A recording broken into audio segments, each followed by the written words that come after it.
Hey peeps, and welcome back to a very short but another episode of Docs here today. So in the last episode, we clapped all of the Titans and the Titan Overlord on hardest difficulty using the Legends rule set, and I thought that was it. I thought we were done with Docs, and I'd be moving on to the next series, but of course, Mike, the developer of Docs, went ahead and watched my video for my Legend attempt, and actually took some of my feedback and changed the Overlord fight. And now, usually when there's an update to something in Docs, it's kind of bittersweet, but I was actually really happy about this because he took the inspiration pretty much directly from what I suggested, and the Overlord is so much cooler of a boss. The Mega Reaper is gone, huzzah! No more 15 or 5 minutes of just sitting there AFK until you get to actually do the fight again, but he now spawns a Mega Corrupted Manticore, which on the surface is horrifying, but it's actually very nice because one, the Manticore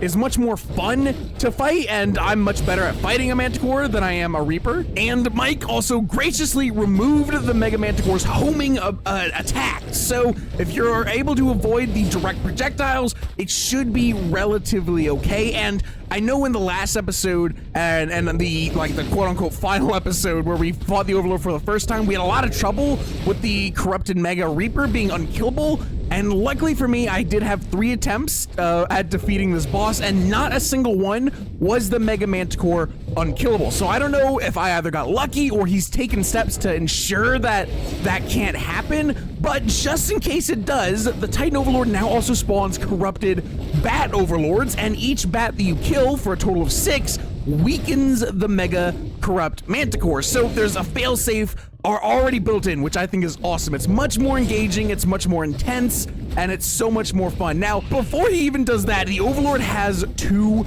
new attacks. One of them being a giant all-around 360 electro ball move, which thankfully I don't get hit in this video, but I did get hit in my first attempt, and oh boy peeps, does it suck to get hit by. It did 96,000 damage, almost one-shotting my Manticore, and it also, it grounds you. So if there's Mega Reapers on the ground, you're basically screwed, because they're gonna start stun-locking you with their cocoons, you know? So thankfully that didn't happen in any of my attempts. I only got hit for the first one, and he also has a charge that he can do. So if you're in his face, he will sometimes just bum rush you, and he's almost as fast as a Manticore, and he will bite you, and it will do a lot of damage. I got hit with that once, and again, it almost one-shot my Manticore, so it's very terrifying. But in this, by my 3rd attempt, I was already used to the timings of avoiding both of these attacks. So naturally, this video is gonna make it look pretty easy, but of course, you peeps gotta realize there's so much more into it